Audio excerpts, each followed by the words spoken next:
அவள் ஒரு நவரச நாடகம், ஆனந்த கவிதையின் ஆலயம்.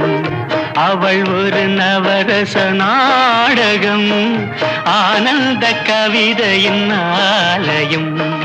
தழுவிடும் இனங்களில் மானினம், தமிழும் அவளும் ஓரினம். அவள் ஒரு நவரச நாடகம், ஆனந்த கவிதையின் ஆலயம்.